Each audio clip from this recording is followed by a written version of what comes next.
was recently honored by President Obama at the White House for her sacrifices, and she's like a mother to me and Jahan, a few youth that she worked with and mentored from Washington, D.C. I say hundreds of youth. We do the civil rights tours. She leads us through Alabama, Mississippi, and Atlanta, and took us in the houses of all the great civil rights leaders before they died, like Amelia Morton Robinson, all the people you saw in Selma. We went with this young lady to their houses, and we got to meet them, and she has been a great inspiration. So, without further ado, can we start off with Pastor Gwendolyn Webb, the foot soldier. Foot soldier. Young lady, I like that. Young lady, I like that. Now, you know, if I was with Dr. King and all of those outstanding leaders, I'm still a young lady, though. I tell you, if I may, Pastor, say this quickly. At first, I was telling Mo, I said, Mo, how you gonna take me to church looking like this? He said, Pastor, during the movement, that's what we did. That's what you did. So, like I tell other people, excuse my attire, but at least I got clothes on. Let us pray. Dear Heavenly Father, most gracious Father, Lord God, we come to you tonight just to say thank you. Thank you, Jesus. Thank you, dear Heavenly Father, for bringing us along the highways and the byways safely. Thank you, Jesus, for bringing me all the way in the air from Birmingham, Alabama, and letting the pilots set it down, and you got me here safely, and I want to say thank you. Thank you, dear Heavenly Father, for looking beyond our faults. I said our faults, which have been many, but you constantly see into every last one of our needs. Now, God, as we're about to embark upon this outstanding forum, Lord God, let us listen and be attentive to what these entrepreneurs are saying to us. Listen attentively to what this pastor and Mo and other leaders have got together to you.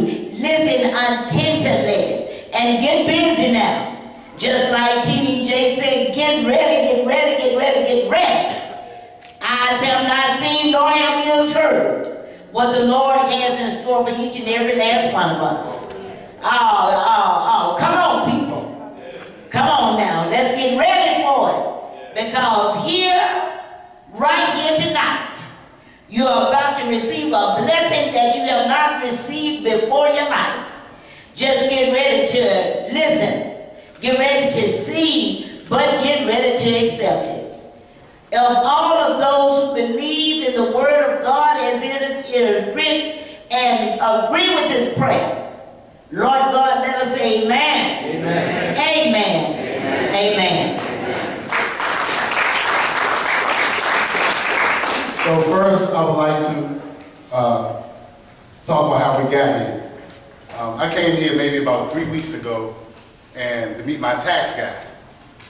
And he said, come sign your papers, meet me at East Friendship Baptist Church. So I get here, he says, a guy in there you know, but you need to talk to him.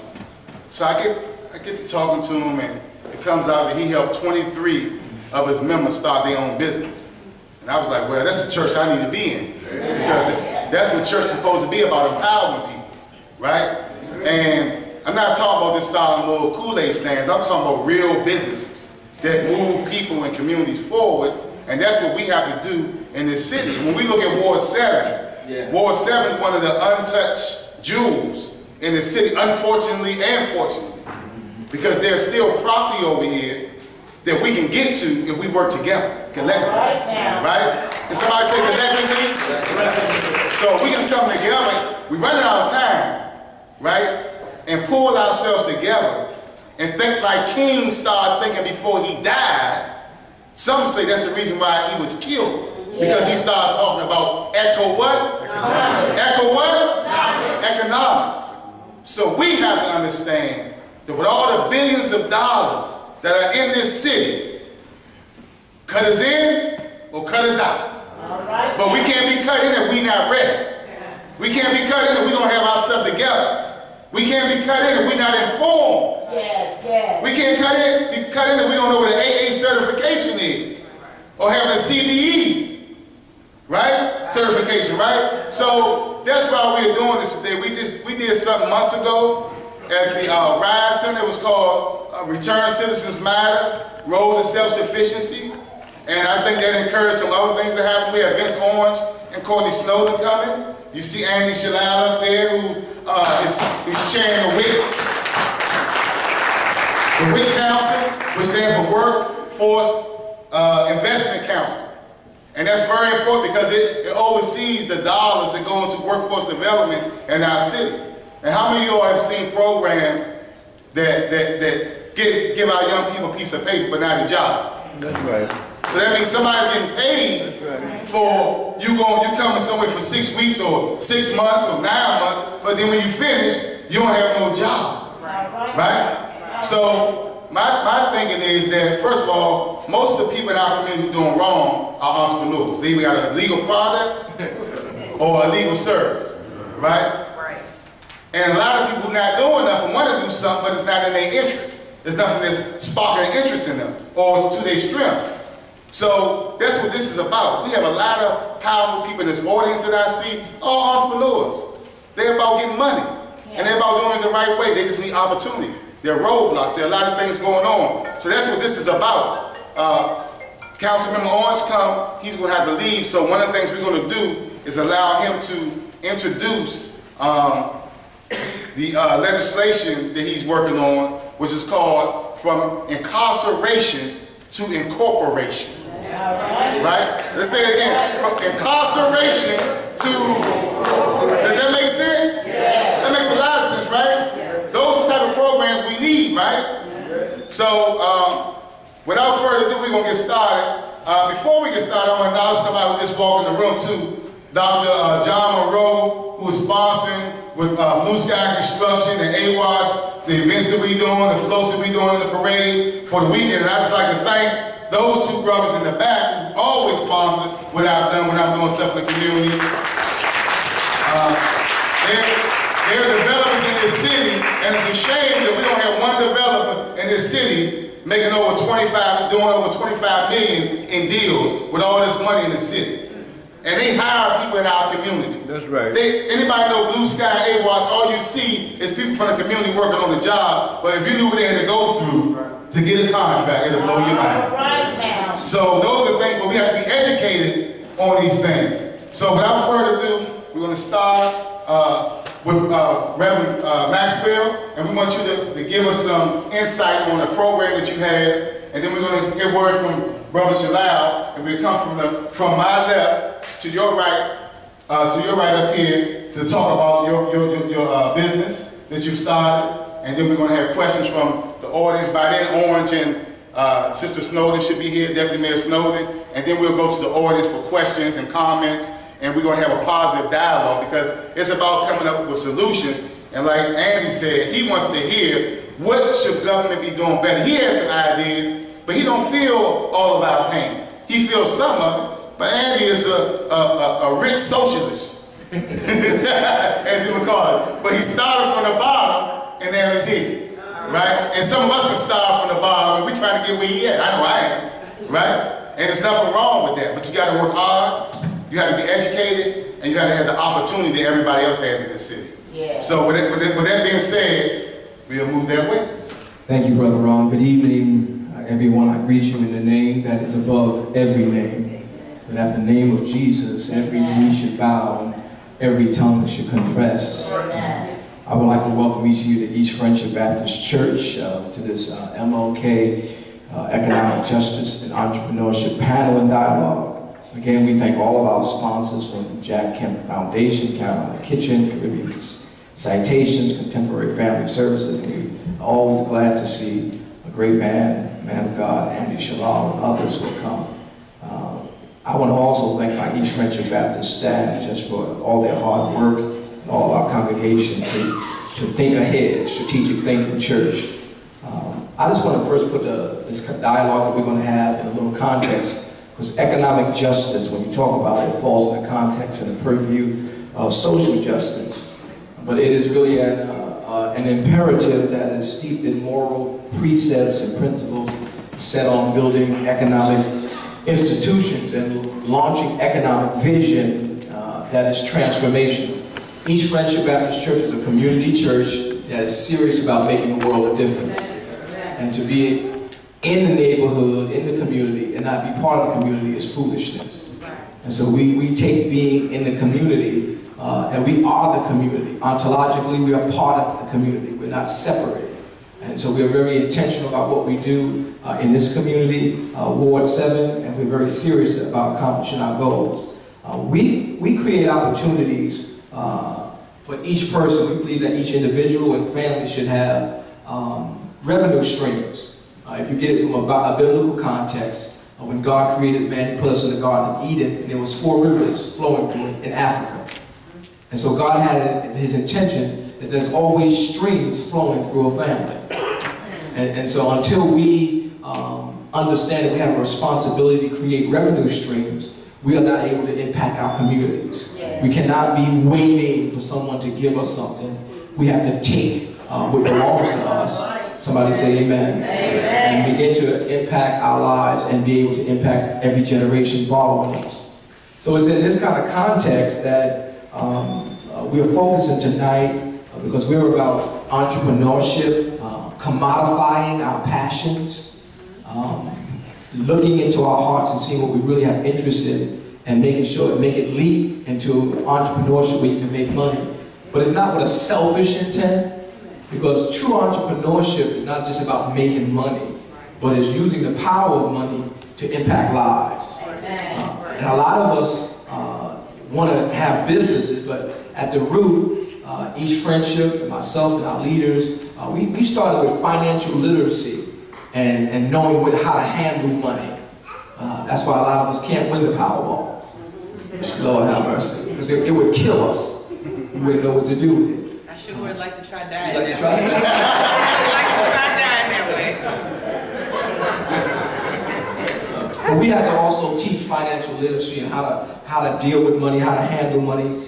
We have to teach debt reduction, financial freedom, and then we strategically begin moving behind the scenes and starting businesses, helping people to obtain contracts, introducing them to teaming agreements, talking to them about socioeconomic programs that's beneficial with government contract. Now my background, I'm a certified professional contract manager. I came through the Air Force, I've been through 8A, I've been through all the economic programs, veteran-owned companies, and we built businesses.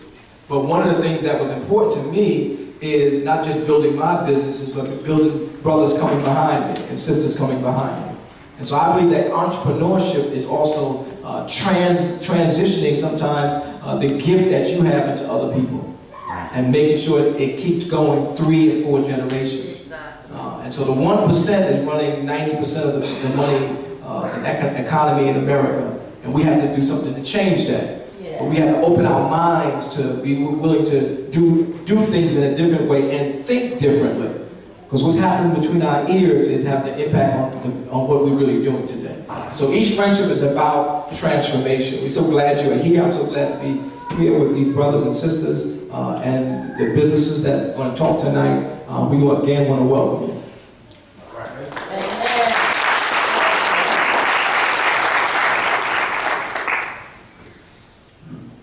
Good evening, everyone. Good evening. It's fortuitous that we are here on this Martin Luther King weekend. Martin Luther King said that there's an inseparable twin to racial injustice, and that is economic injustice. And I think oftentimes we talk about these issues of what is economic justice, what does it mean, we don't really quite understand. And I want us to move beyond slogans, because it's not about just slogans. A slogan is a good start, but I've seen too many slogans just hang in there, just stay slogans, become a bumper sticker, and then they're put aside. But you gotta have a car to put a bumper sticker on it, right? Yeah. I think when I ran for mayor here in DC, and I spent most of my time here in Ward 8 and Ward 7, I would encounter people, and people would say, the first thing they'd ask me is, are you going to get me a job? That's the first question people would ask.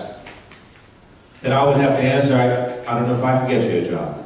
I'm not sure I can get you a job. I've recently been appointed the Workforce Investment Council Chairman. It's a council that oversees some of the money that gets through from the Department of Labor that gets distributed for workforce investment, job training. The reason why I wanted this position when the mayor asked me to accept it is because as a business person, I see it on this side where people come in with these certificates that you talked about, Ron, earlier, where they bring a certificate that is full of hope and full of promise. And yet, what the certificate says doesn't necessarily translate into real life work. Somebody has a certificate with a culinary program that they've gone through. They come in, they cannot cut a carrot. That is not a certificate worth the paper it's written on. And too often people are put through these programs that benefit no one but the person that's doing the training, and really do nothing to the people that are coming through it, giving them false hope and false sense that they're going to be able to get a job at the end of this road.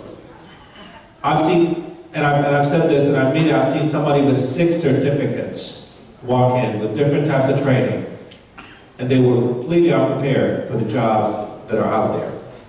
There are 770,000 jobs in this city, and there are 660,000 people. There are way more jobs than there are people here. So why do we have so much unemployment? Why do we have so many people that are still falling behind? The reason why is because people are given a false sense of hope, a false sense of training for them to be able to succeed in the workforce. So my goal as the Council of Workforce Investment is as the chairman of the Workforce Investment Council, is to make sure that we don't use workforce investment money as a scheme to money launder money to people who are making a lot of money and not giving service to the people that need it. And I feel a lot of times that's what happens. I'm really tired of seeing how much we have over $100 million that is out there, that is spent on workforce investment.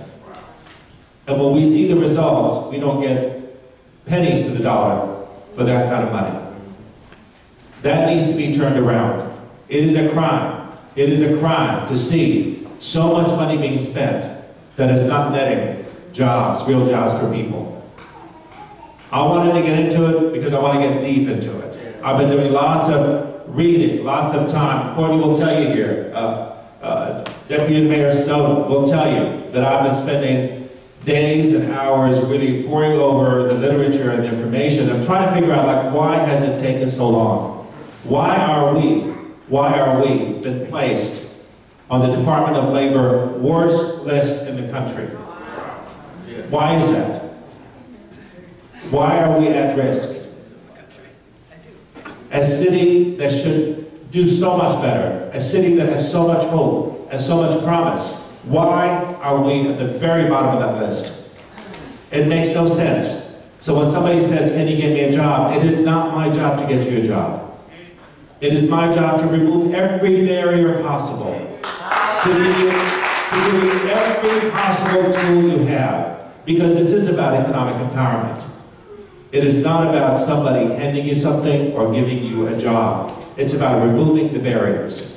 And there are a lot of barriers. And we have a lot of money. So we can remove those barriers and allow people to succeed and do the best they can be and be able to not be pushed out by this economic boom that's happening in the city. So they can be a part of it as opposed to being pushed out of it.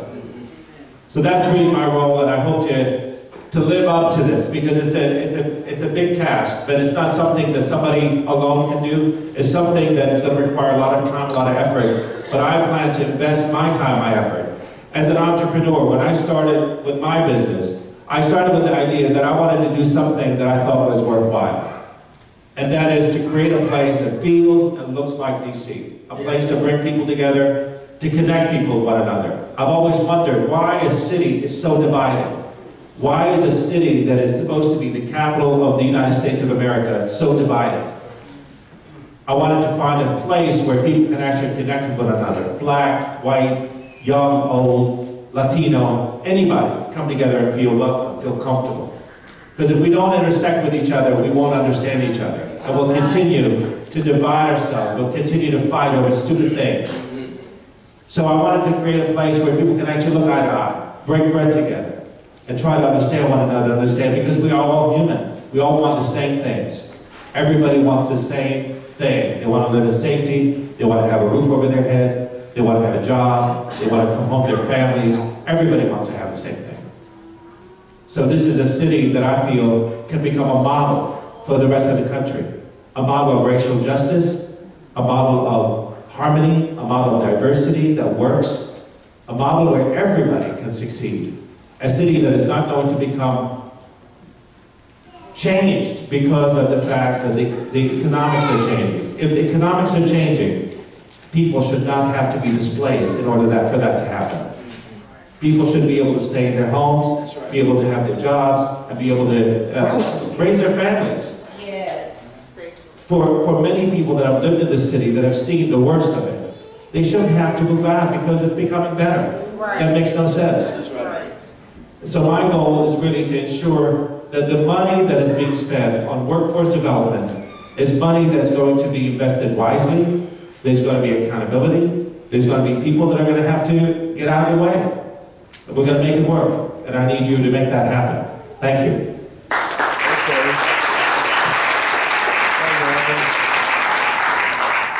Deputy Mayor Snowden, can you get some opening remarks? Hi, y'all. How y'all doing? Y'all look good. So I'm Courtney Snowden, Deputy Mayor for Greater Economic Opportunity. I've met many of you as I have run around Ward 7 and Ward 8 and other parts of the community that have been overlooked and underserved. Many of you heard the mayor talk about my position as the deputy mayor for East of the River when she was on the campaign trail. You heard that, right? Yeah, I heard it.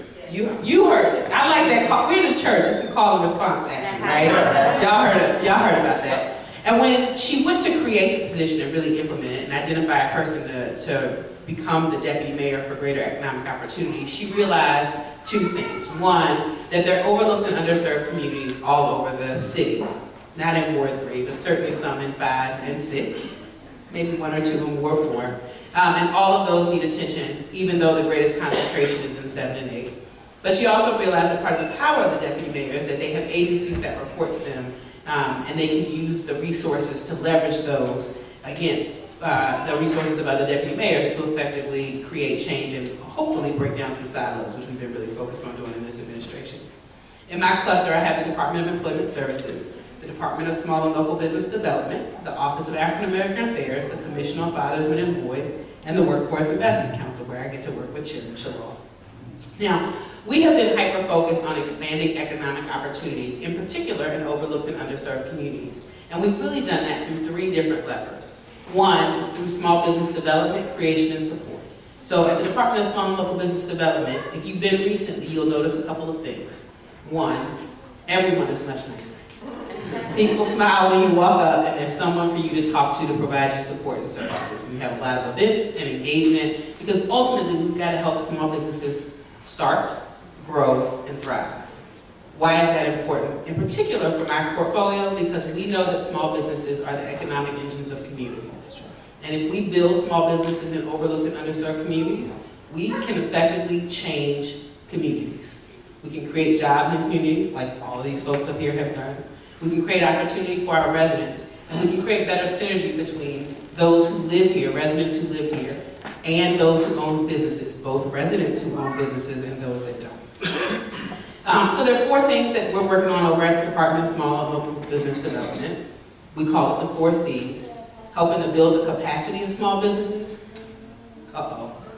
Let's see if I can remember the 4 C's. I haven't had coffee this afternoon, so let's see if I can do it. Faith, you might have to help me. Capacity, contracts, customer service, capital. How did I forget capital? That's the most important one. Thank you. So we are working to ensure that businesses, business owners, those who are currently in existence who need some more help to grow, and those who are trying to start have access to capital through micro-lending and grant programs. I'm going to come back to that. We want to make sure that everyone who walks in has a high-quality customer service experience and gets what they need. That those who want to do business with the city can do so and get their certified business enterprise certification.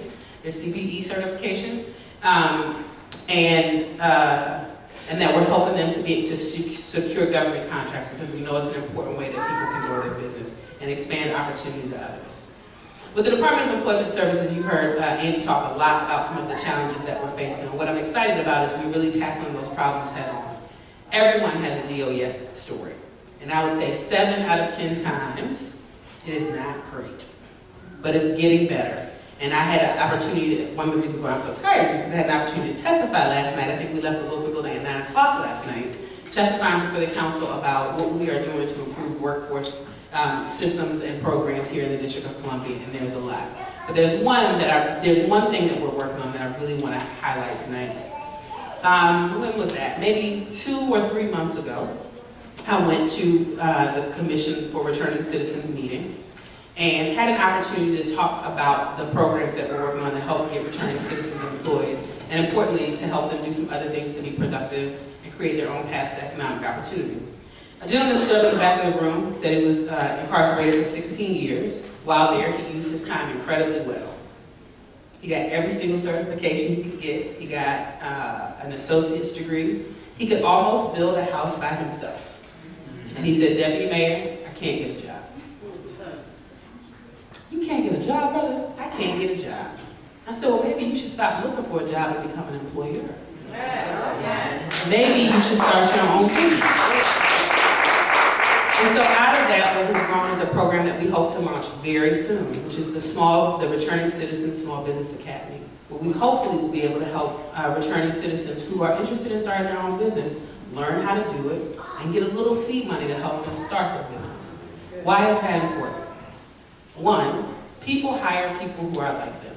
Yes. Right? They hire people that they know, they hire people with whom they share values, right? And so, if returning citizens are the business owners and creating economic opportunities, then it's likely that they'll hire people who may not have had a straight arrow path, right? Well, what does that do to change our communities? Well, it helps keep our families, our friends home, helps to keep them out of trouble, but more importantly, it puts a little bit of money in their pocket so they really can take care of their families and get on what we call in this administration the pathway to the middle class. So we're going to talk about a bunch of stuff tonight, but what I want you really thinking about, one, is how you can generate your own new economic opportunity, right? Because here's the reality. When we talk about displacement in this city, and how many natives in the room? I'm 6th generation strong. I like to point that out. It just makes it feel good.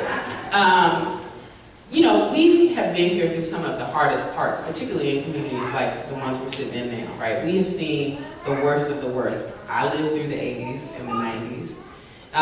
And now we're seeing significant prosperity expand in places many of us never thought possible. H Street, who would have ever thought H Street would look as H Street does? Right?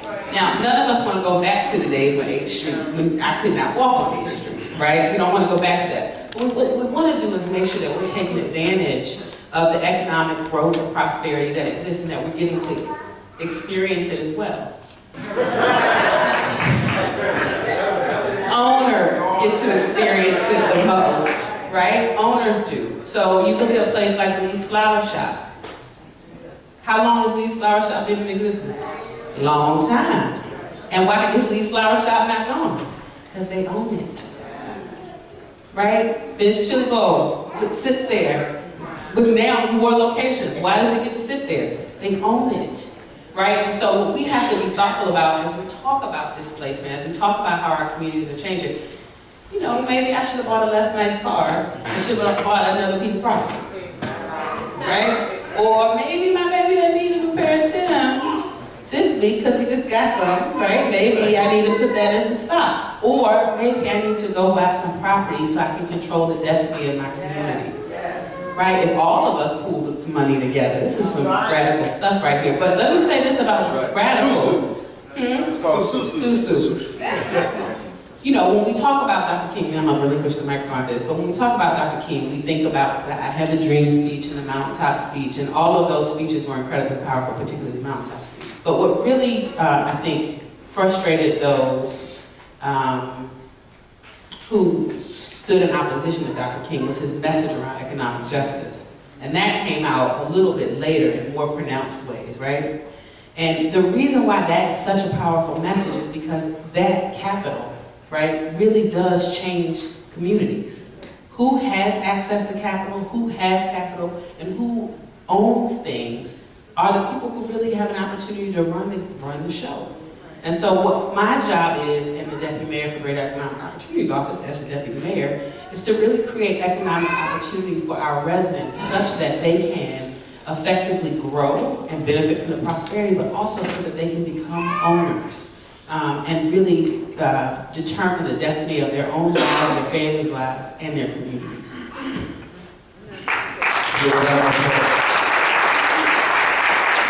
One of the things I would like to say about Deputy Mayor Snowden, she always finds ways to come to the community.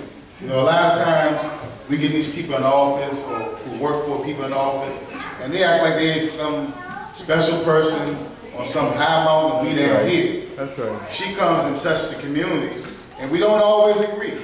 Most of the time, we don't always agree. But she understands that friction makes diamonds, and she has tough skin. And you have to have tough skin to bring about change. Yes, sir. You know, a lot of people in this game, when somebody says something they don't like, then they just block everything out. We got to get past that. Right. It's time for us to come together with our collective minds and get something going real fast because we don't have a lot of time.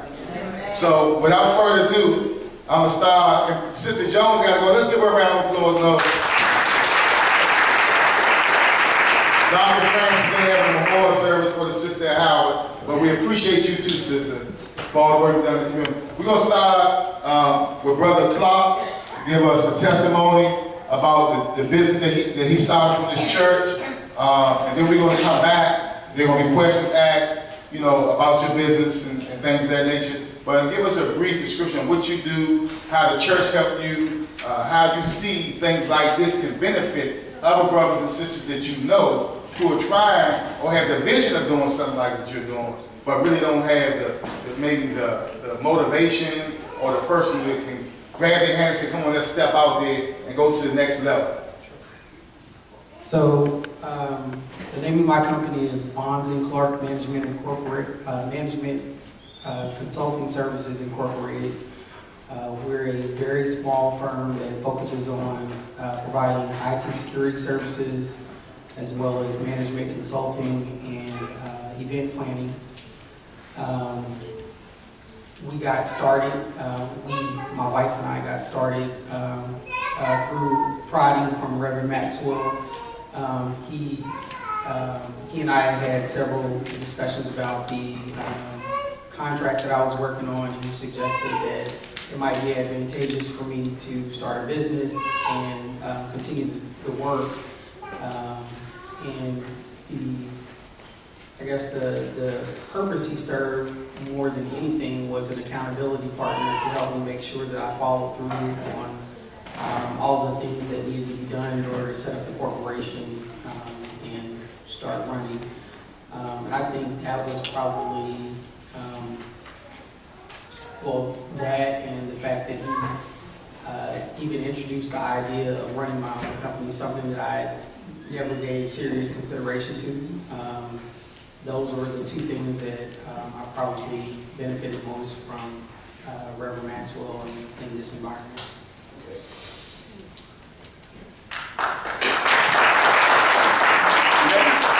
Next we have Mr. Jerry Jerome from Vice President of Biz and Diversified Inc. Good evening, everyone. My story goes back, I'm a 6th generation Washingtonian as well. 6th generation.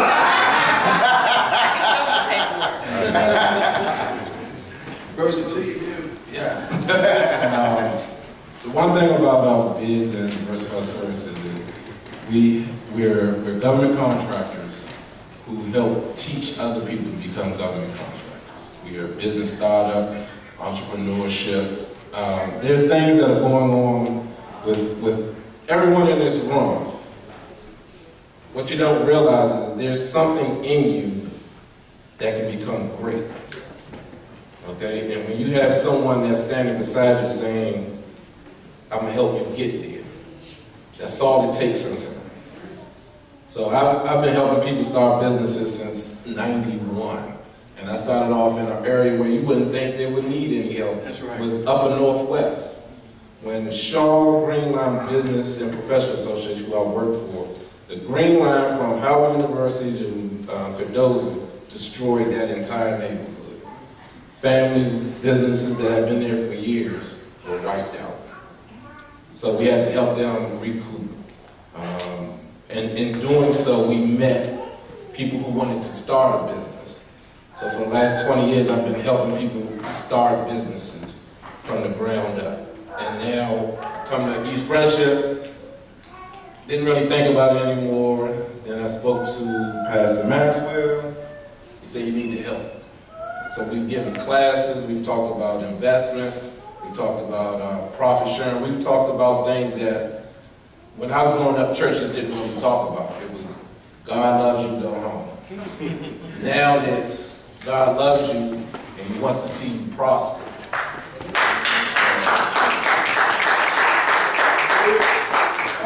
Can you hold it right there? Yeah. So that can be words. I'm probably one of only 2 Republicans in here. Some people think there's something wrong with people making money. God don't have no problem with you making money if you work hard and do it legally. Exactly. I just want to be clear with that. There's nothing wrong with it. There's nothing wrong. If you go through the Bible, there are many verses on making money. Exactly. So we had some investment classes here, if people remember, and there's a gentleman I was talking to earlier about his business plan. He steps away from starting his own business. But sometimes when you get that one piece of information that you're not sure of, I'll do it next time. Keep moving, brother. You know, I'm looking you right in your face. Keep moving. You know exactly who you are. So I say that to say I can keep going on about this, but Business and Diversified Services, we're here to stay, and we're going to make everything grow. Thank you.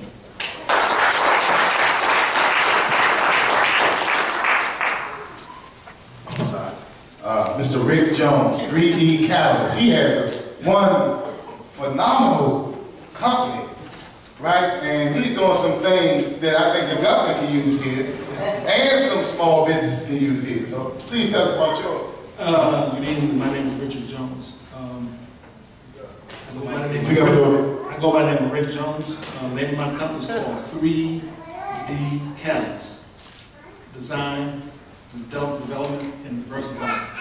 Now, basically, a CAD designer, which I am, CAD stands for Computer-Aided Design. I started back, my story is a little bit different. I started back in 1963. Unbeknownst to me, my dad told me to take mechanical drafting in high school. Excuse me. I didn't know my business was going to start then. He was always on my case about your lettering stinks, your line work is not what it should be. How did you come with that answer? To make a long story short, when I got out of the military, I went from pharmacy, chemistry, to architecture. And because of that transition I made, I now have my own business. My disciplines are architectural, structural, civil, and mechanical, and HVAC.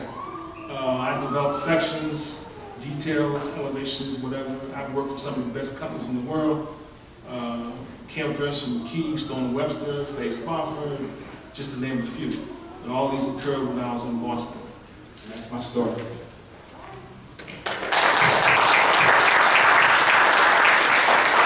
All the way next to Brother Shalal's Alexander Mosley.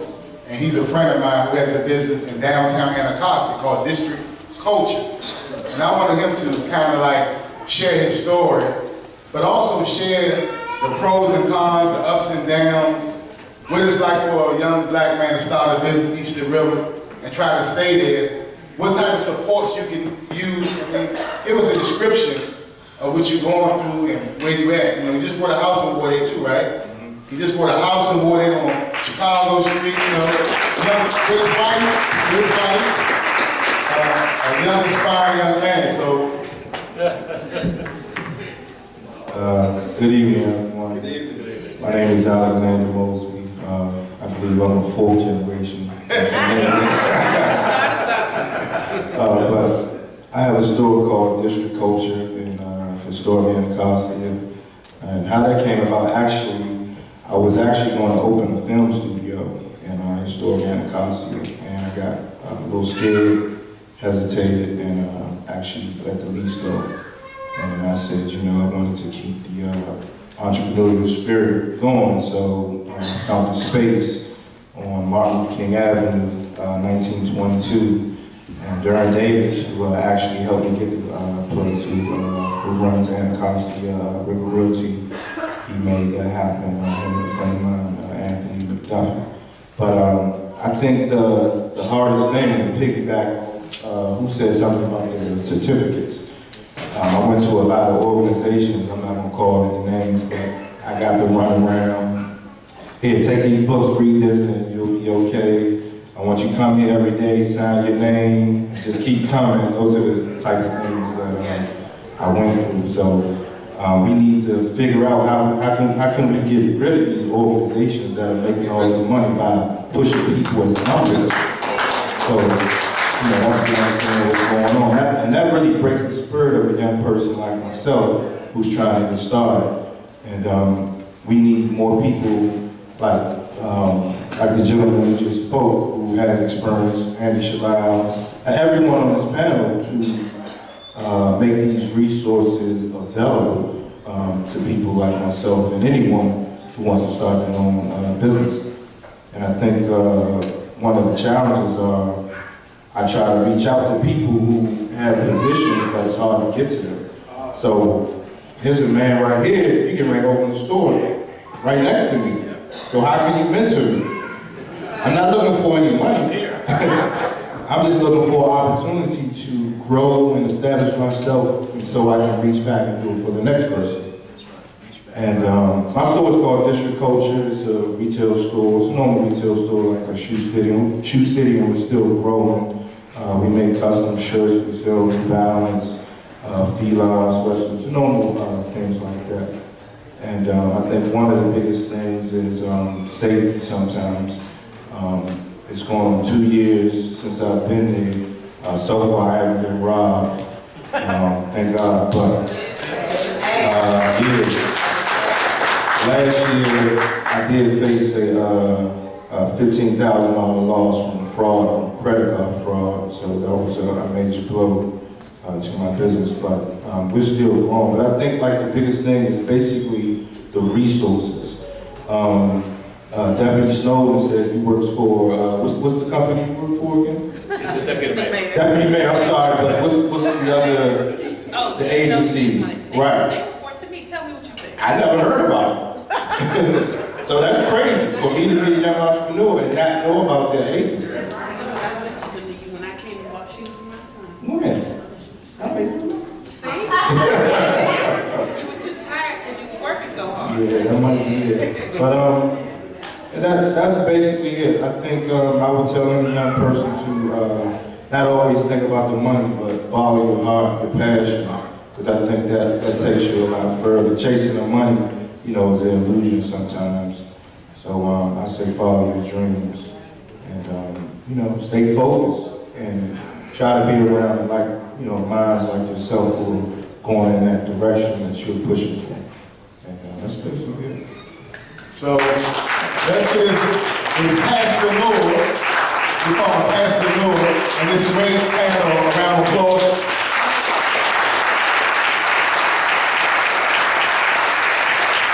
So before we move forward with questions, I'm gonna pass the mic and I'm gonna sit down now. We're going to bring up Councilman Vincent Orange real quick to talk about his, I want y'all to repeat after me.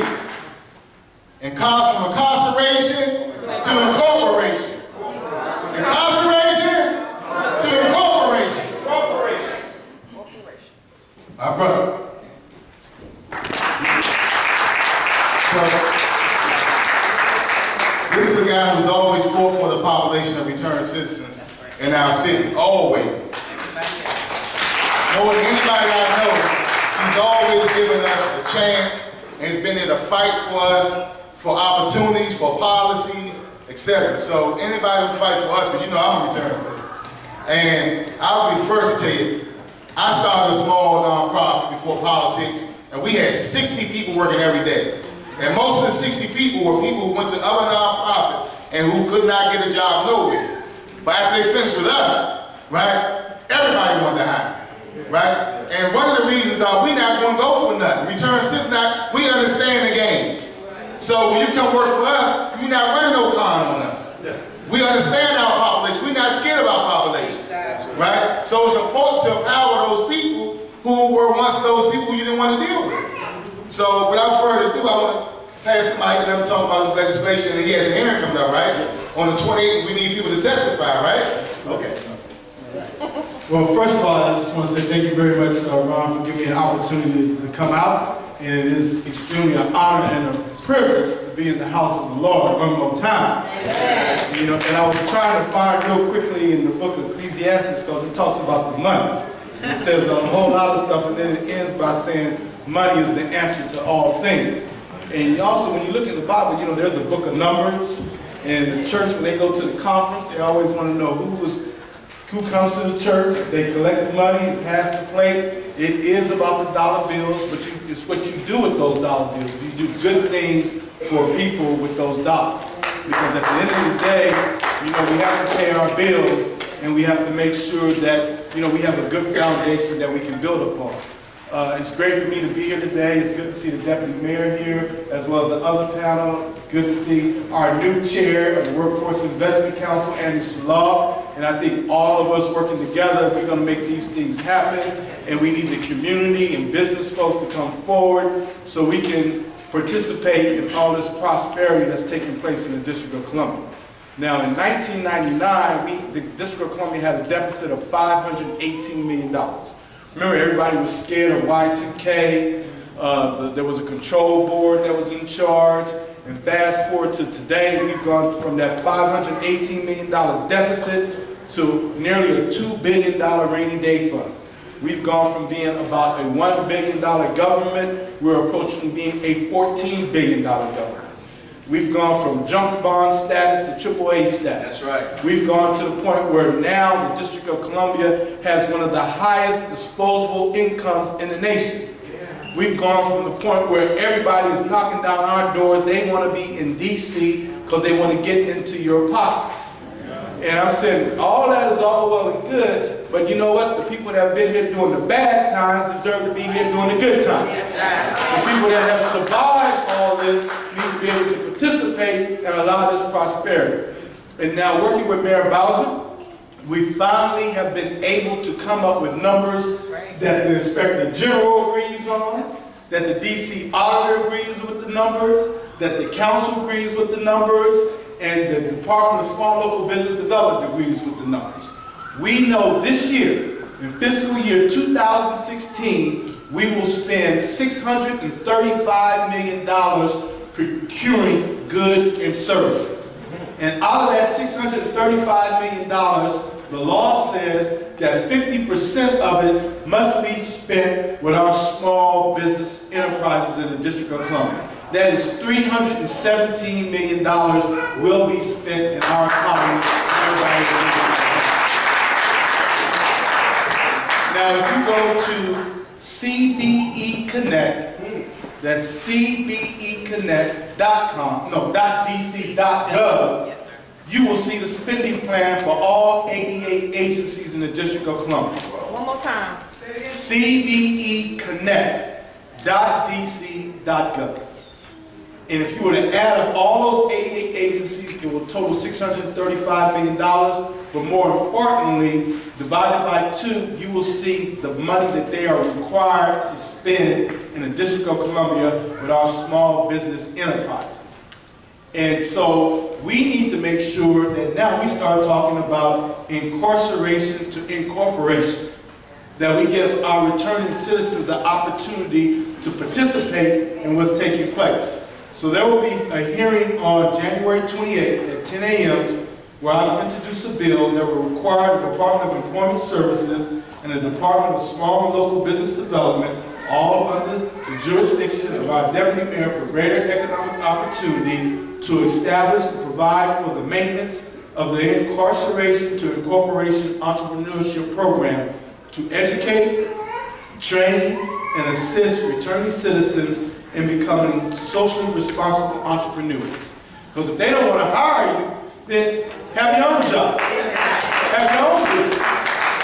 And you can go out and be a part of the success story. And so I am calling for $10 million to be set aside to fund this program and to bring it under the deputy mayor for economic opportunity. But we need you to come down, because there's strength in numbers, and all of y'all here come down and testify and say you need this program, that you have business ideas, you want to take part of these opportunities, that you've looked at cbeconnect.dc.gov, and you see how these agencies are going to spend this money, and you think that this will be an area in where you can provide goods and services in this particular area. Now, mind you, DC government is going to spend a whole lot of money on toilet paper. So why shouldn't you be the one selling the government toilet paper? And put your little markup on that and sell that. DC government is going to buy some pencils and some pens and some paper clips.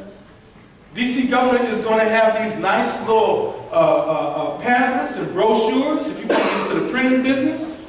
All these things are going to take place. And they're already saying that $635 million will be spent this year, and it's all documented.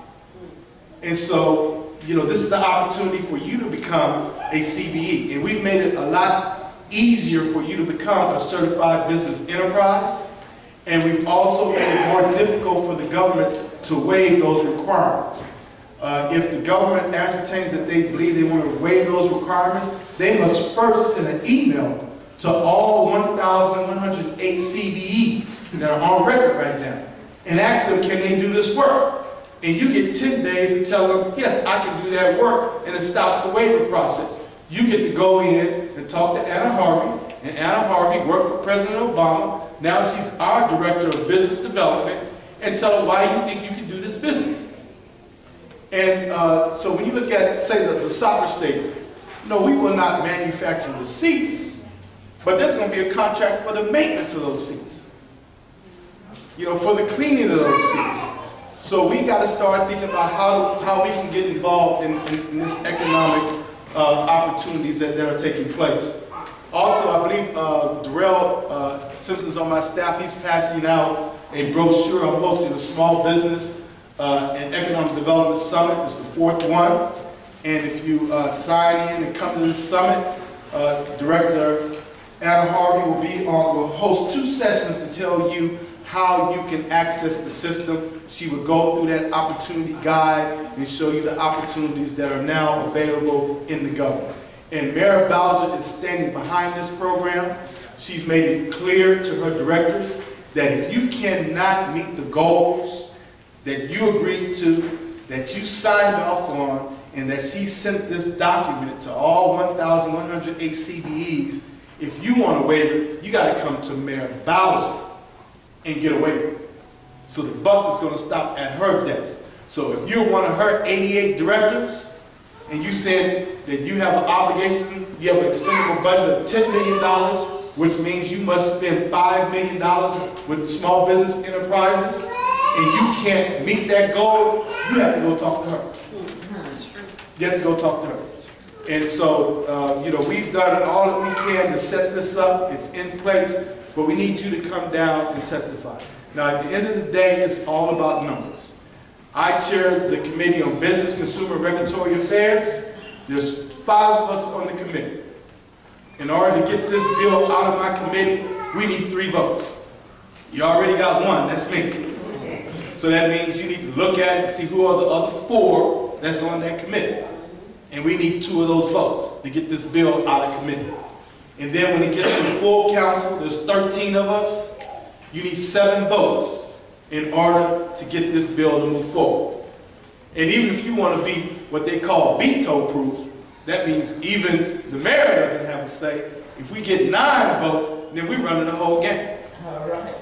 So it's the squeaky wheel that gets the oil, and y'all got to come out and make some noise and say, out of this $13 billion government, there should at least be $10 million set aside to help return citizens. And in addition to that, I'm holding a hearing on February 1.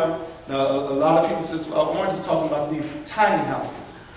Well, I've introduced legislation that will provide for affordable housing for our minimum wage and living wage population. So our minimum wage is supposed to get $11.50 per hour starting on July 1. It went from $9.50 a couple years ago, last year $10.50, this year $11.50 per hour. Our living wage is now at $13.84 per hour. The living wage is triggered whenever DC government puts $100,000 or more into a project. So with all these cranes around here, you know, we put $100,000 in a lot of projects. That means you get $13.84 per hour. So my bill calls for us to build 1,000 of these tiny houses, and they're not so tiny. My bill calls for a minimum of 600 square feet, and to build it at the top of the line, the luxury tiny houses, and these are $50,000. In addition to that, my bill calls for small business enterprises like Scotty Irving and Anthony Wash and those guys to build these houses. And in these houses, what you will have a bedroom, you will have a functional kitchen, you will have brand new plumbing, the living room, the whole 9 yards, but it's 600 square feet. But I can tell you, if you come to my hearing on February 1 and you look at what they're doing with these tiny houses, $50,000 luxury. I mean, they're so nice that senior citizens say, wait a minute, what about us? We don't fix income. I'm a widow now. I can use that. And it's nice. And they're doing it in Dallas and they're doing it in Seattle.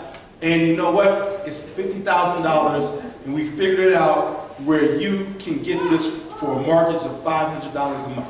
So a minimum wage worker is bringing home about $1,500 to $2,000 a month. And you can take $500 and you know what? You will have a deed. It's yours.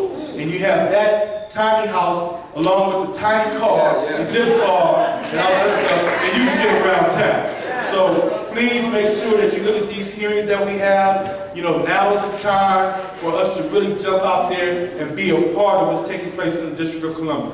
Because at the end of the day, we need a workforce in D.C. We don't need a workforce that has to commute 3 hours in and 3 hours out. We need to be living right here in the District of Columbia. I'm not guaranteeing that you're going to live downtown at the city center, but I want to make sure that you have a home with a deed and you can make it in the District of Columbia. You can have a beginning, then you can change your family profile, you can help your children get a good education and move forward. And I'm saying all this from experience. I come from a poor background, a family of 10. My parents had 6th grade education, but there were some people that took an interest in me and gave me an opportunity to move forward. Now I'm an attorney and I'm a CPA, I have my LOM. I can be your hired gun and count your money too. And so let's make it happen. We're in this together. Together we stand, divided we fall. And also a lot of this is going to be coming to the WIC as well. So Andy Shalal is going to be in here with us. He knows how to make it work. So all of these great minds working together, we can make it work in the District of Columbia. But let me close by saying, like the late Calvin Roloff used to say, ain't nobody going to take care of us but us. Ain't nobody going to take care of us but us. So let's make it happen. Thank you very much for being here. So I know you got to leave. So I'm going to pass the mic to Andy. Courtney Snowden, I know a lot of people want to ask questions, but before you leave, it's something we used to always talk about, and that was about the $300 million that's supposed to go to local small businesses. That never happens. What happened this year? All right, so I want to know, oh, you can help with this question too. What's going to be done to make sure we don't break the law? Because when the laws are set in place and you don't go by the law, that's breaking the law. So what are the consequences going to be if we don't do it, right? And how can we really do it? You know, we have these community benefit packages that never benefit the community, like the National Stadium, where money is supposed to go to certain places and it never happened. We know, a lot of people don't know that, but that's what happened. So what are you going to do, and Ms. Snowden, to ensure that, because like a lot of people just don't know, like public housing, people don't know that there is a legislation with public housing that any business that has 50% return citizens, right, or people from public housing are supposed to get first right to contracts, first preference. But most people don't know that. It's a Little Lights, a company helped start a social enterprise that's doing that right now in Potomac, Gaza. Young people went from mowing the lawn, right, to starting a landscaping company with a nonprofit to doing 350 jobs this year in Capitol Hill. And that's what we need to be doing. And now the guys don't live in public housing. That's what we want to talk about. We don't want to depend on nobody. So how do we get to the point where all these people in this audience, most of them want to work hard for themselves because they're born entrepreneurs. Right. How do we ensure that they really get a crack, you know, at eating a piece of the pie? Well, I think that is a very good question. And, you know, this time around, we have already established that our small business enterprise community have been shortchanged to the tune of $1 billion in the last 3 years. And the late Mayor for Life and a lot of returning citizens, we all stood out in front of the Wilson Building and we had a big rally that started all this. Like, where's the $1 billion? Where's our $1 billion? And that's when we started. And then, you know, that the current administration at that time was playing the game, like everybody blaming it on each other. So this time we went out and got the Inspector General to do an audit of fiscal year 2014 because those numbers were fresh. And we finally got the Washington Post to finally shine some light on this. Then the Inspector General came out and said, Orange, Marion Barry, those guys are right. They were shortchanged. The law says this, and they did not do it. And then when Mayor Bowser was the Ward 4 council member and chair of the Economic Development Committee, she worked with us, and I kept pushing, and we passed the laws. And then as she came into office, we worked with Anna Harvey and worked with Deputy Mayor Snowden, and we pulled together the numbers, and first we got everybody to agree that these are the numbers. There's no pointing the fingers that this is not the number. So now you have the book, and you can look at each agency and see their expendable budget divided by 2, that's what's supposed to be spent in the community. In addition to that, they're telling you how they're going to spend the money.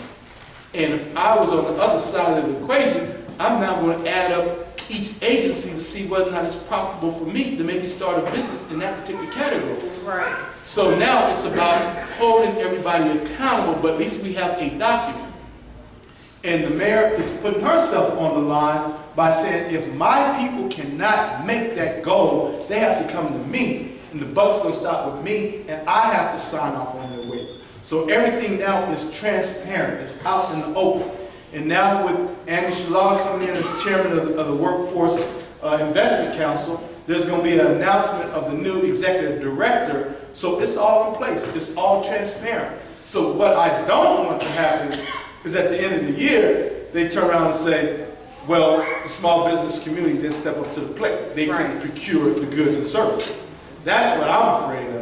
But it's all out there. So, you know, we really gotta make this work. But everybody is pushing. How long is it taking to CBE for somebody who doesn't have one in the audience? To be honest with you, you know, that's a little challenging process. It all depends on how prepared you are. If you have, you know, your documents in place. But it really doesn't take a lot of money to get a CBE. No, you're not holding the mic. This man, I would say there's only, I have to say this, there's only one person that comes before him in the advocacy of small business, and that's Mayor Bowser.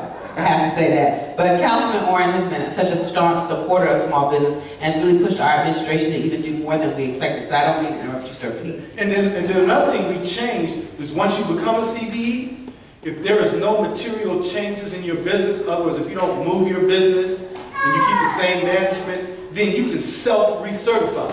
We're not even going to send you through that process anymore. You can self-recertify for a 3-year period. And so, so we have everybody on board. The CFO is on board, the Chief Financial Officer. We all agree on the numbers. That's the first thing, we agree on the numbers. We agree that this must be spent. We agree that the law says this. So now we got to get folks to come in and actually procure those goods and services. This is that the mayor says it's a fresh start. It's a pathway to the middle class. I mean, now we got to test it. I mean, the proof is going to be in the pudding, but at least it's set up and it's transparent, and now we have to go for it. Right. So, let's give him a round of applause. Appreciate it, brother. So, Ms. Snowden, I'm done. Andy, you can take it from here.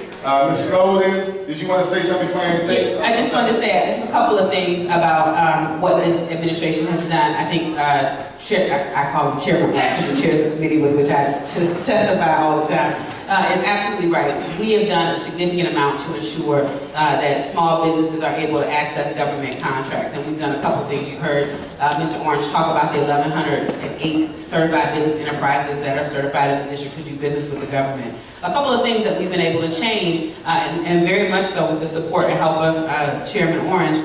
One, for a long time, government contracts have not been transparent. If you wanted to figure out how the government needed to do business or what opportunities there were, they were incredibly hard to find and very difficult to navigate. Well, that is not true any longer. On CBE connect.dc.gov, you will be able to see every single procurement opportunity over $1 million, and very soon you will be able to see everyone over $100,000. To ensure that you know when business opportunities are coming down the pipe, number one, but importantly, number two, you will know how to access them. Ron, you asked a question about how long it takes. The process can take some time, but what is very, very different is we now have staff able, ready, and willing to help you get through the certification process. We do a webinar as opposed to having to come all the way down to DSLBD. You can go to a webinar on the website and learn how to become a CBE. Once you get through that, you can be connected directly to one of our certification specialists who can help you secure a certified business enterprise. Just another piece that I want to add about what Mr. Orange said. For the first time, one of the challenges has been historically is that the CBE community is relatively small. There are lots of small businesses in the District of Columbia, but only 1,100 that want to do business with the district. Or that are already certified to do business with the district. Those 1,108 businesses don't cover every single thing that the government needs. 60% of those businesses are construction, right? So that means there's a lot of opportunity that isn't taken advantage of because there is not a certified business enterprise that sells that which we need or performs those services. And so what the CBE Opportunity Guide that we worked incredibly hard to put together, what that tells you is where the gaps are in the current population of CBEs, right? So what you might find out, for example, if there, I just don't know I don't have a category off the top of my head right now, but maybe there's a water producer. There's not a certified business enterprise that produces water, and we have to buy water, just go with the example. And so if you make water, you can apply to become a CBE, get through the process, and then you can become the CBE that sells that to the government. So that's really what's special about both the CBE Opportunity Guide and the website. You can see both what opportunities are coming down the pipe in terms of what contracts are going to be available, but most importantly, you can see where there are gaps and where there's no competition for business. Now that's real opportunity. That means you have a captive audience that is ready to do business with you, and to the tune of some significant money, which again gets you to the other thing that's really important to me, hiring people to help you get the work done. I don't know where you want me to take this, Ron, but I think also we have to remember that I'm not sure how many people are here to learn about how to do a CBE, honestly, and I assume that some of you are. But there are ways to obviously do that. You go online, meet with the deputy mayor or with people that know how to put that stuff together. I'm trying to think in terms of a small business and how a small business operates. And the deputy mayor of economic development and planning, who is Brian Kenner, he's not here obviously with us, but they oversee the department, the DCRA, which is the Consumer Regulatory Affairs, which basically the place you go to, it's a one-stop shop where you go in to try to get a business license, to try to get your inspections, to try to get all these things. And sometimes as a business person, having done business in the city, and this city is not unique, so I want to be clear with that. It's not, I've done business in Arlington, I've done business in Prince George's County, I've done business in other counties. There's a sense that government conspires to make you fail. And that's sometimes the feeling, honestly, for small businesses. And I'll give you one little example. On New Year's Eve, at Edenville, we're having a New Year's Eve party. Packed house. At 11:59, the ABC inspector shows up. And he says, "You don't have a dancing license, and people are dancing." I said, there's no dance floor. People are standing next to their table and moving, because that's what people do on New Year's Eve. We ended up with an argument that lasted for 10 minutes. I finally had to tell him, please leave the premises now. If you have a problem, cite me, write me a citation, and just leave.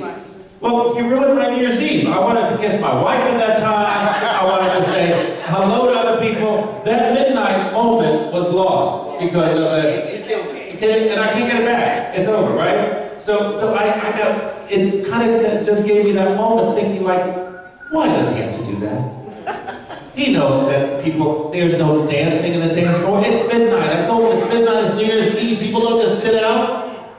Black people don't just sit out on New Year's Eve and do nothing. It doesn't make sense. What is wrong with this man? So anyway, what I'm saying is that a lot of times what happens when somebody goes to try to get a license, it sucks the life out of you. Like, you want to go and feel like, as an entrepreneur, you're dreaming, right? You wake up in the middle of the night, you're dreaming of this business that you want to create, you're dreaming of the business, you're dreaming of the customers, you're dreaming of what you want to do, you're dreaming of the future, you're dreaming of this, and you have these dreams that are swimming in your head.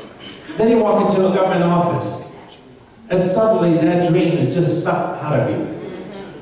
I want to change that. DCRA has 2 words, yes and no. They don't know how to say, let me help you. Let me figure it out for you. So if you walk in and you don't have all your paperwork in line, the answer is no. You know, and it's rare that you have everything in place. That's right. There's always going to be something missing. So that means you have to take off, go start another day, come back, stand in line, get another number, wait for another person, maybe face the same problem, maybe face a new problem, and suddenly you get worn out, and it wears you out. I want to see government change. I want to see government to become an ally. To government become actually not a hindrance, but really wants you to succeed. I've looked at people at DCRA, I've looked at people, I said, do you know that I pay your salary? Exactly, exactly. I pay your salary. If I'm not in business, you don't have any business based in here. That's it. So I'm trying to figure out, Deputy Mayor, I know that you have a lot of conversations with Brian Kenner, Deputy Mayor, Economic Development and Planning. And I want to know, and I've been working with government for like 35 years. You know, it's been a long time. I know things have improved. I know they have. I can't say that there has not been any improvement. That would be silly. But things have improved. But it's so small and so incremental. What are we doing? And I want to ask the business people in this table to tell me about their experiences. What kind of experiences have you had interacting with DCRA and with government? So I'm going to let y'all tell every DCRA horror story. And I want you to, because I think it's important to inform how we address these challenges. But let me say a couple things that this administration is now hyper-focused on. I think, Andy, the mayor's been listening to you and other business owners loud and clear about the overwhelming challenges, and the overwhelming challenge it has been to start and continue to operate a business in the District of Columbia. And as a result, we've done a couple of things. We partnered with the White House on something called the Start a Business in a Day initiative, where we are working to make it much, much easier to start a business. It should not take 10 weeks to start a business, right? If you have everything in order, you should be able to do all the paperwork and everything that you need to do in one day. And so DCRA has worked incredibly hard at that. Now what I will say, and I know the Deputy Mayor, Planning and Economic Development would kill me if I did not say it.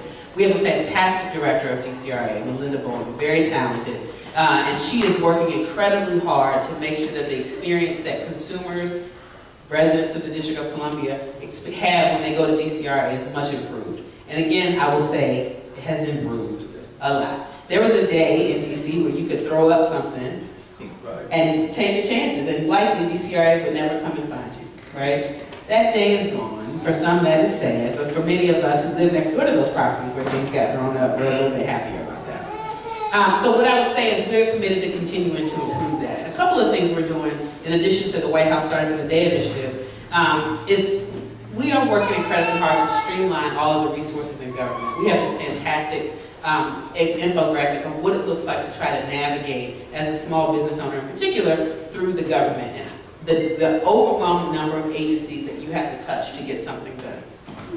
You would think that our small business agency would be the agency that a small business owner would go to. But because that's primarily been a compliance agency focused on certified business enterprises, it hasn't done that. Well, we're fixing that. One, we're putting together a group of people to really evaluate what the challenges are and to develop a more seamless way for people to navigate it. I think the Startup in a Day has made a huge difference, but also really digging into the data to figure out what small businesses need and what things they're lacking, and that's what we've been really working to do. We're also launching, I think, probably next month, is that right, Faith, the small business roundtables, where we're going to travel around the city to talk to small business owners about the most significant challenges that they face. Because sometimes, you know, look, 10 months ago, I was you, right? I was a community member, not in government, working in the private sector doing my thing, and decided to come in government because like many of us who have joined this administration, we know there's a better way to do things. And we're working incredibly hard to make sure that better way rises to the top. But sometimes government solves problems without talking to the people that are affected, one, or they solve problems that don't exist, or they over-solve problems, which I think is what you're talking about in the case with APRA. And so what we're really focused on is making sure we're hearing the most significant challenges from small businesses. What is it that impedes you starting a business or impedes your growth? Now, Andy's been able to grow successfully in spite of some challenges that other business owners have had, and I think probably you've capitalized on some of the challenges that other business owners have had. And so one of the things that we're eager to continue to do is engage small business in real conversation about how this city can become even more exciting and easy for folks to open and begin to build businesses. I want to ask thank you so much, Deputy Mayor. I want to ask the business people and on the panel some of the challenges that they faced in starting your business and currently. I haven't had too much challenges, primarily because when I started my business, I had a laptop. And I had AutoCAD 2014 on my laptop, so the only thing I had to do was buy a printer. When it comes down to the DCRA, having been a prior employee of the DCRA.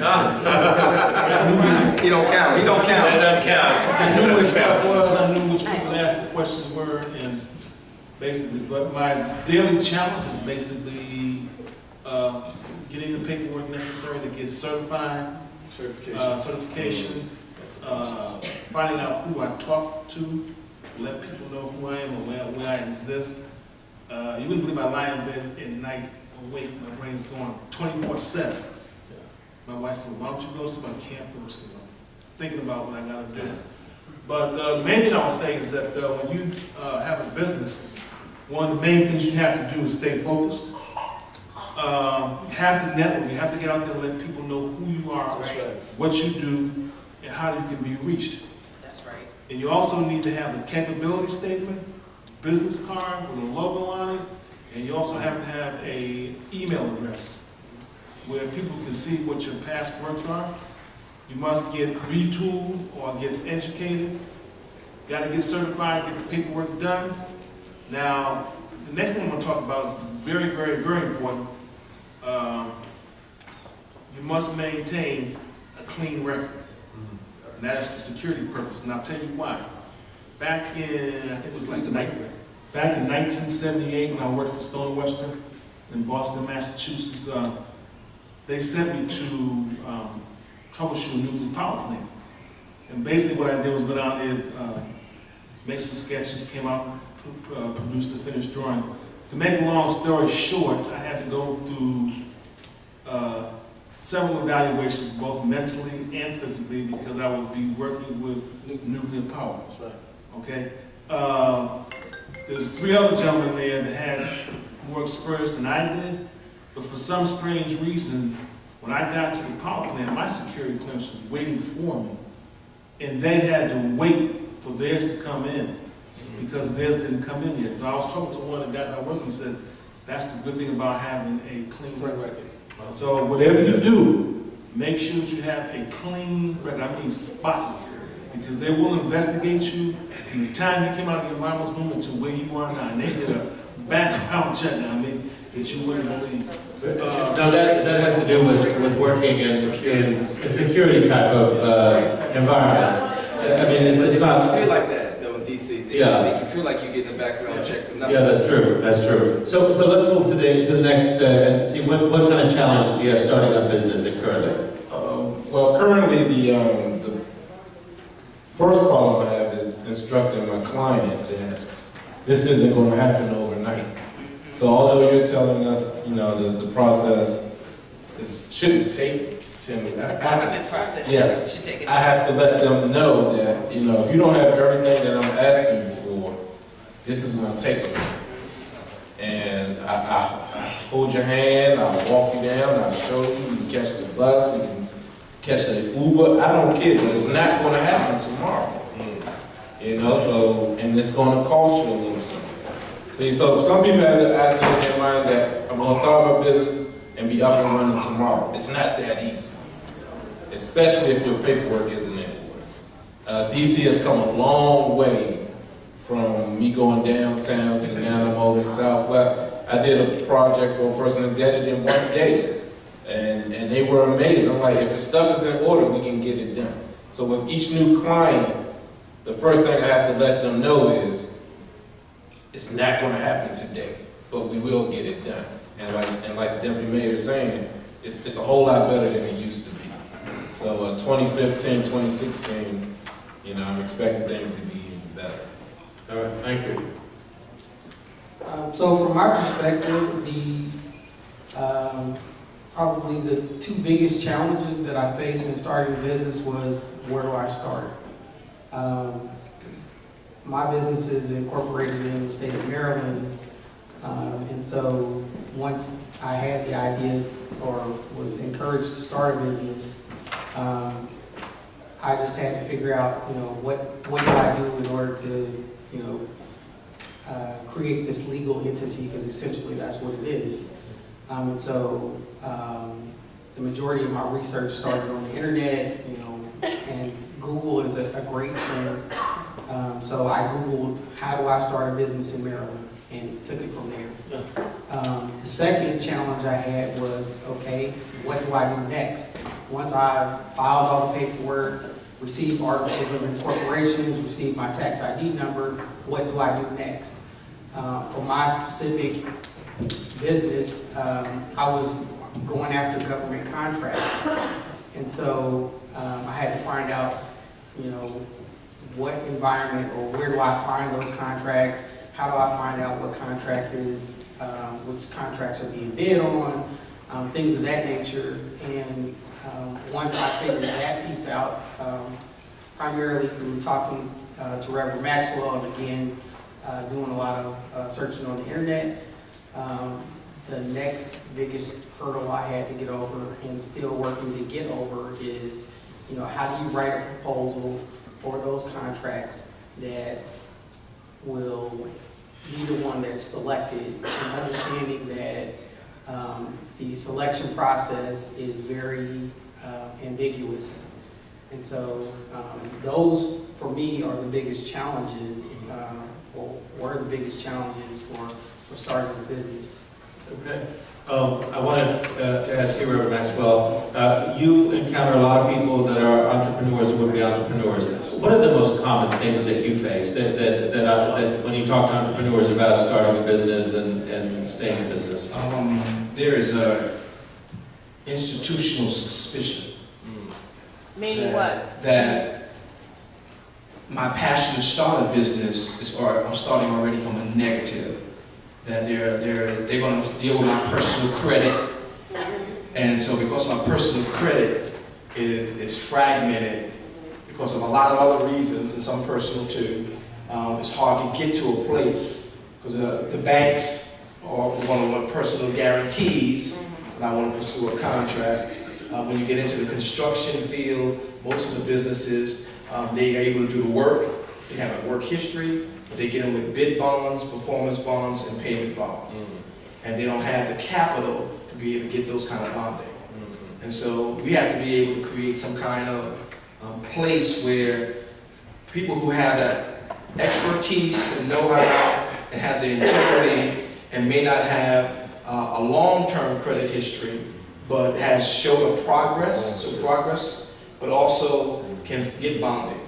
Because we have a lot of people who are capable of doing construction. We have people in our church, I saw Mike Warren here and some others, who can turn a house around.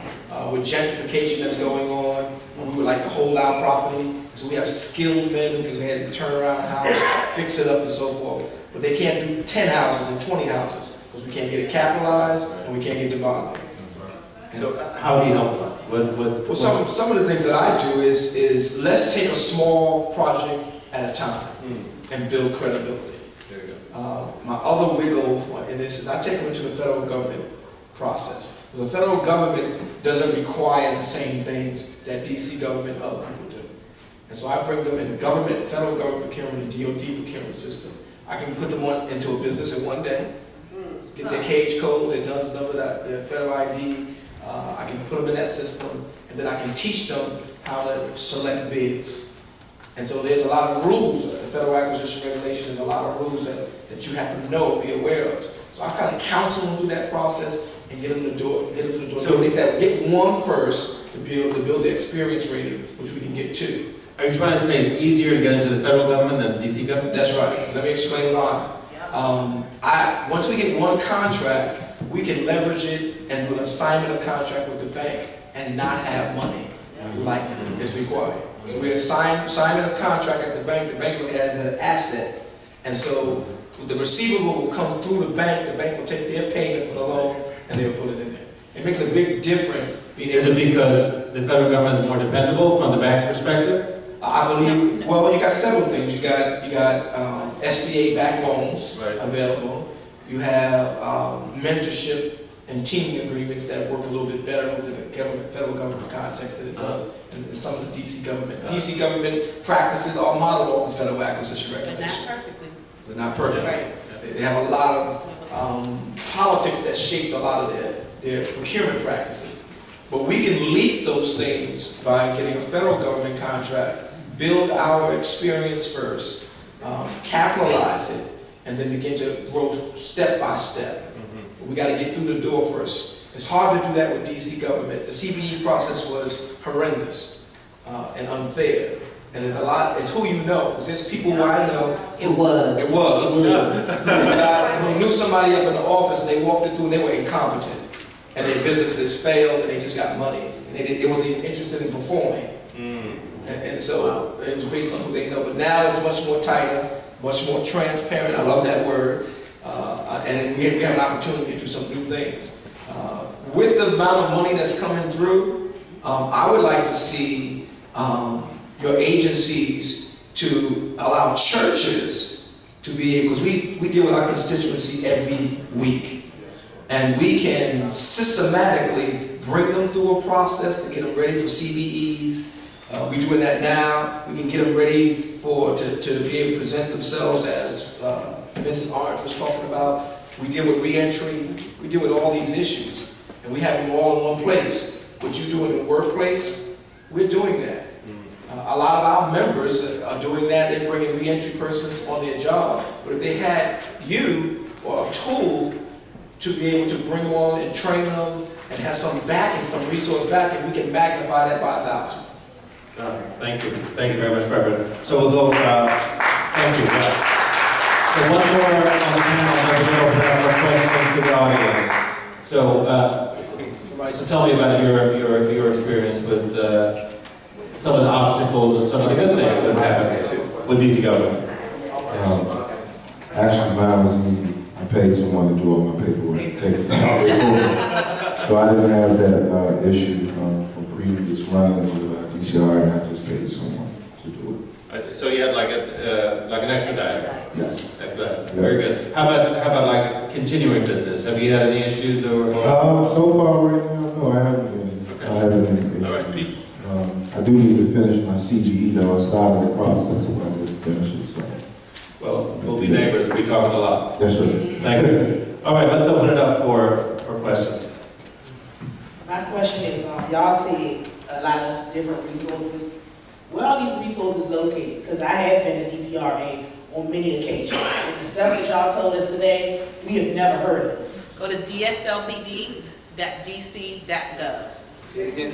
dslbd.dc.gov. Department of Small Local Business Development, DSLBD.dc.gov. And the things that y'all said is offered, like you were saying about DCRA, and you were saying it was changing. I've been there at least in the last month, and the things are still the same. It is extremely hard to get anything done down there. The staff is still completely rude. Completely rude. Okay. And you walk out of there empty-handed every time. Every process requires you to pay a fee for this, a fee for that, a fee for this. You're saying that they're helping, but they're not. You're talking about people that don't have money. So if I don't have money and I work a 9 to 5 to take care of my kids, and they supposed to be helping people that's trying to develop small business, where will I get $500 and $600 for paperwork? And that's all it is. It doesn't even stipulate that I might have a license after I spent my $500 or $600. I'm not a big business. I'm one person. So I'd say two things. I mean, I think that a challenge is, and I think these gentlemen up here can tell you, I didn't realize I was going up here until just right now. Look at that. Right, I am a rose. You know, look, these things, you're going to have to invest some capital to start a business. It is just a fact. We just don't have the capital. So, and I understand that, but hold on. So what we have done at DSLBD is worked incredibly hard to create some capital programs, micro lending and otherwise, to help people start businesses. Now, this is the reality though. Not that you're asking for it, but this isn't free money. You got to work for that money.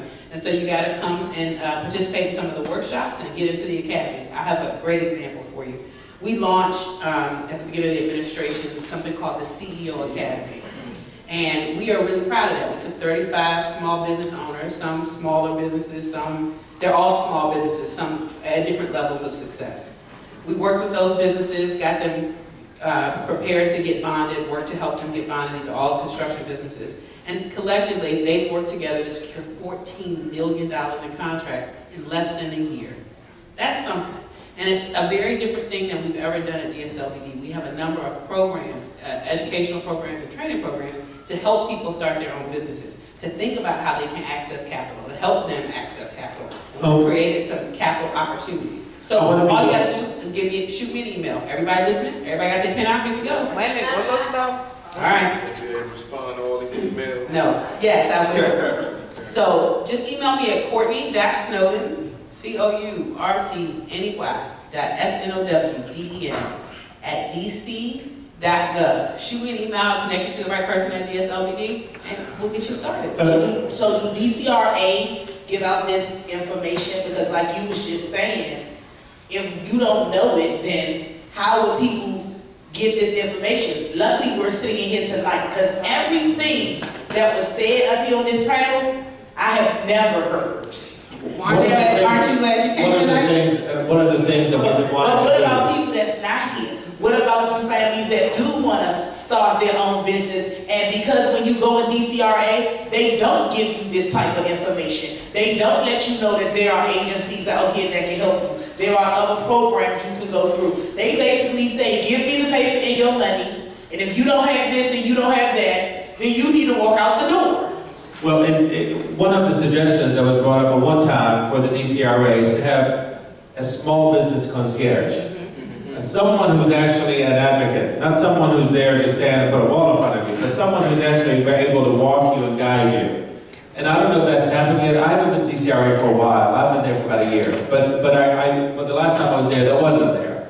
Now, as the gentleman there said who used to work for DCRA, you know, once you know, and once you create relationships, it's a different world. It really is a different world. So, unfortunately, that's the reality. It's who you know, and where you go, and who you talk to, and how you say it, and, you know, time of day, and all of those things make a big difference. It really does. And I agree with you. I think your experience is not unusual at all. I had the same frustration you had exactly when I started my business. Exactly like you said. So I'm feeling you. I know exactly what you're saying. But I've always wanted to see a concierge there who's able to actually not have to send you home. Because like you said, you need childcare, you need transportation, you need all this. You take time off from work and you go there, you don't have time to come back again and again and again. I understand. And that really needs to change. That really needs to change. One of the things I want to say about that is that That's why we're doing what we're doing right now in the community. Because one, we have to get information to the community, and also people need to hear the frustrations of the community, not in a negative way. I mean, it's good to hear how people feel, because without hearing how people feel, we can't bring about change. You know, I've seen plenty of times where people would say that things are better, and administrator might think things are better, but something's contrary to what their staff and people are telling them. I do this with the government all the time, and I say, no, the police department is not like this. No, this department is not like that. They're telling you this, but it's this. Oh yes, the police department is doing this. Yes, this department is doing a great job of that. So we have to let the government know what they're doing good and what they're doing bad and hold them accountable, right? And I just want to commend Ms. Snowden, because whenever we ask her to come into the community, she is not scared to come. And I'm telling you, we did not have that before. And stand up. I want these two young ladies right. Stand up. I'm gonna give you another example. Stand up. These young ladies right here are part of what we call check. Yvonne, always been a young, beautiful young lady, but she got Title 16 for armed robbery, taking care of her siblings. Netta was shot 3 times with an AK-47. Trinidad, but they about to start their own business. They're in career connections, right? And they work with Contemporary Family Services, who are going to train them how to be outreach workers and pay them $25 an hour, and they have a partnership with DYRS. So when she talked to Dr. Monroe, what she said to him is, we don't want these jobs that don't hire our people and allow them to stay here. We want jobs that are, this came from her mouth to a guy that I worked with. Yeah. And I'm just telling you, this is the type of fight that you have, somebody fighting for you and you don't see it. Yeah. So trust me, sister, what you saying to her, somebody will get chewed out tomorrow. Trust me. And that's what we need. That's what we need. We need people who are going to listen and take action. So, you want to say something about it? I'm sorry. Okay, go ahead. Sorry. That's my chief of staff. Okay. So 2 things. So yes, you can email the deputy mayor, but if you want to get her, you might want to call our front desk or call our office. 202-545-3071. That's Faith. Faith is my chief of staff. She Yeah, one more time, please. 202-545-3071. Go slow, girl, go slow. That's that East Coasting. And Faith is fabulous. I'm telling you, she is good. I've never called or wanted to follow up without her calling and getting back to me faster than I could have ever imagined. I want to say my hats off to you, Faith. Certainly faster than me. 202-545-3071. And then the other number I was going to give is to DSLBD. So the Department of Small and Local Business Development that we keep talking about. Their number is 202-727-3900. And if for some reason you have an issue at DSLBD, then definitely email the deputy mayor or call our office. But we will make sure to tell the folks at our office to have all the information that we talked about tonight. So if you call us tomorrow, we can, and give us your email, we'll send out links and connect you with someone at DSLBD.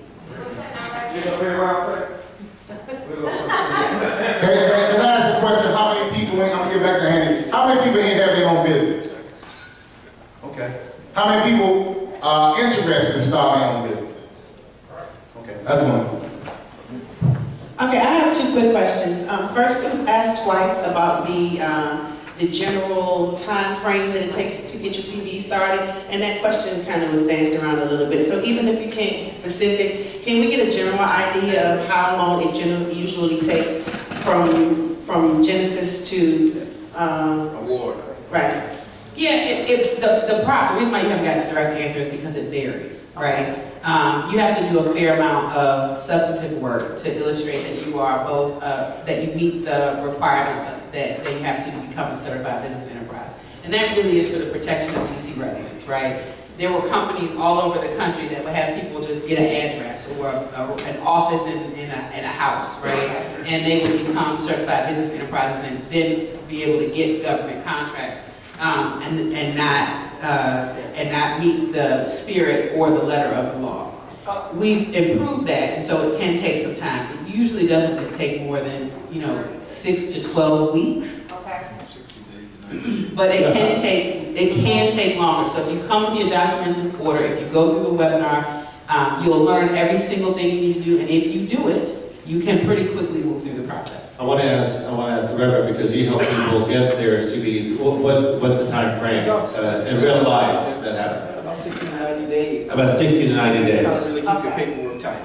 Yeah. Okay. Now, can this young lady come to your place and Jerry will take care and do this? There you go. Okay, wonderful. You got a connection. All right, and the second question is regarding the government contracts, DC government contracts. You all mentioned goods and services. As part of the services, because I know you mentioned event planning, do you all hire? Is that I know that you said that there was a site listing of where the gaps are, and I was wondering if that was one of the gaps, because that's really been my field for the past 15 years. And if I were to get into something, if you guys were reaching out to hire people for event planning or things of that nature, that would be something that I would be really interested in. So I was just wondering if that's something that falls into that gap that you referred to. So there are a lot of gaps, Okay. right? If you think about it, with 60% of the 1,108 CVs being focused solely on construction projects, I can't list off every single gap. Right. And I can't remember. Yeah, let me tell you a couple things. Yeah, I can't remember if event planning It's falls always into that. called only event planning. Right. You'll find it it's the same service. They sometimes call logistics management. Right, and they have about four different titles that you have to look on. You can't just center it on only event planning. Yeah, logistics management.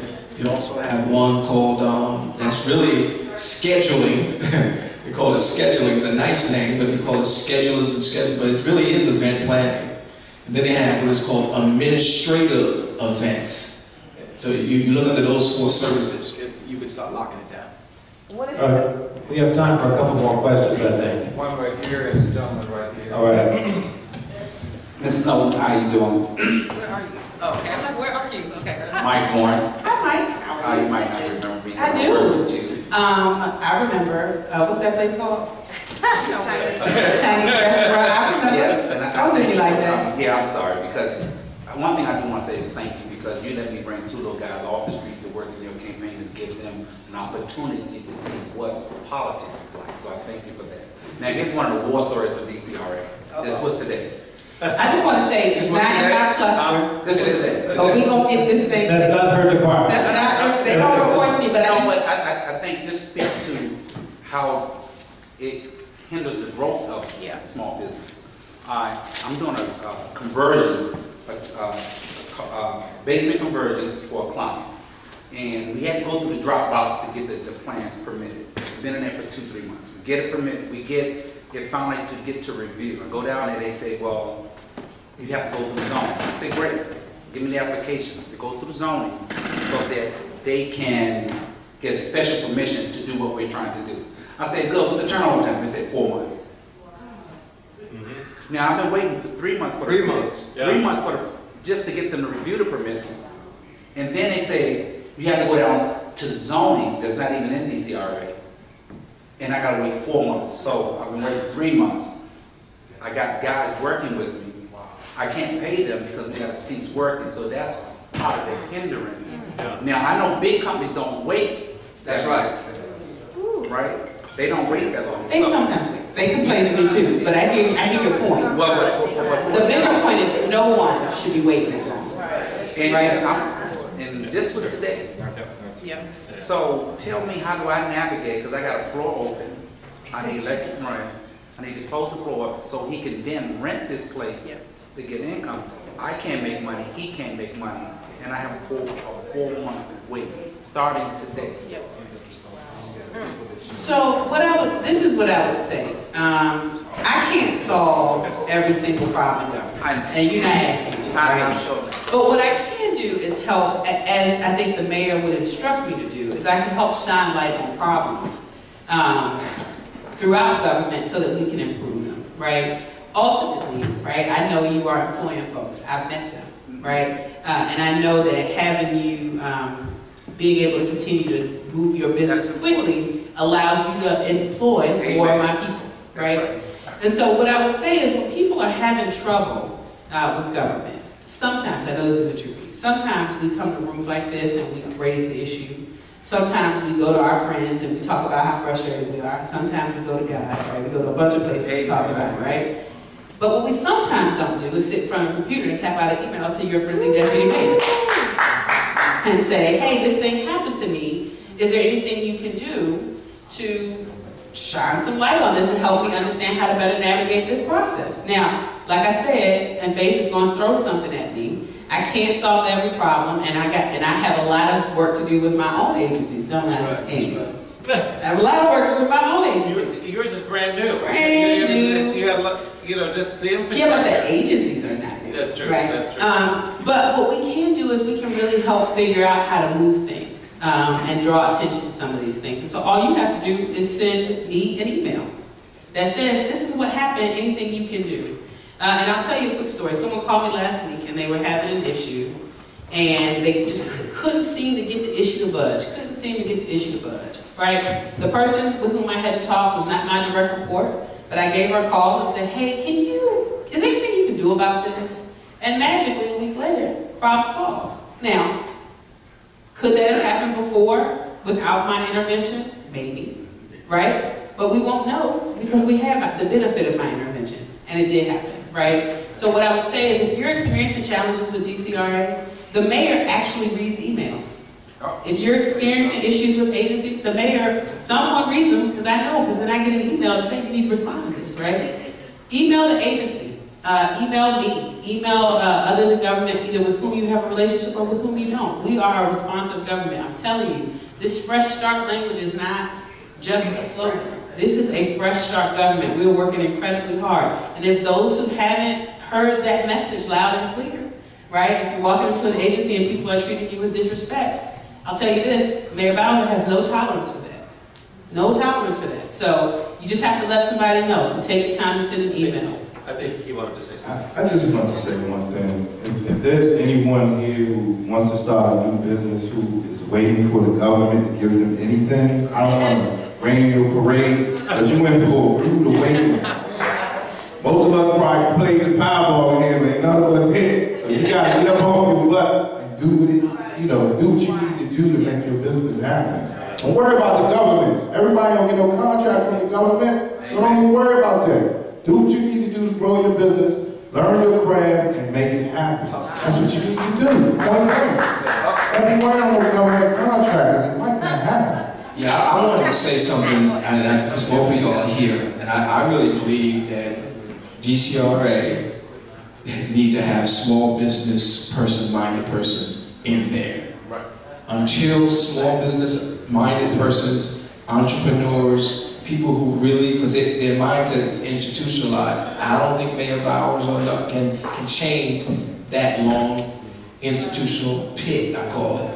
But if we move that out of the office and created a streamlined office that's focusing on small business and some of the problems like that like Mike Warren talked about, we can really make businesses stronger. I agree. I haven't met anybody really, and from the deputy mayor to the mayor to others, who does not have their heart in the right place. I think they all want to do the right thing. Sometimes the structures are so intransigent. You may want to do the right thing, but you can't oversee 33,000 people. I mean, it's impossible to do that, right? So I think that's really part of it. We're supposed to be opening Bus Boys and Poets on Martin Luther King Avenue in Ward 8 in Anacostia. I was supposed to have opened 8 months ago. Every time I see somebody, when are you opening? When are you opening? And I say, it's really out of my hands. I have no control whatsoever over that. The landlord has to get the building up to speed, and then they hand it to me, and then I have to go get permits to make it a restaurant. The landlord's process took 9 months at DCRA. 9 months. The reason why is because they're switching from online to from paper to online, and stuff gets lost in the shuffle. People are trying to figure out the system. So we were stuck in that window, unfortunately. It's not Mayor Bowser's fault. It's not Mayor Gray's fault. It's just the system is so chunky and so difficult. That's what's taking time. So for me, in an area that has unemployment of 14%, for young men, much higher than that, 25%, I can hire 100 people. I can hire 100 people. And I'm planning to hire everybody from this board, from Ward 8 specifically.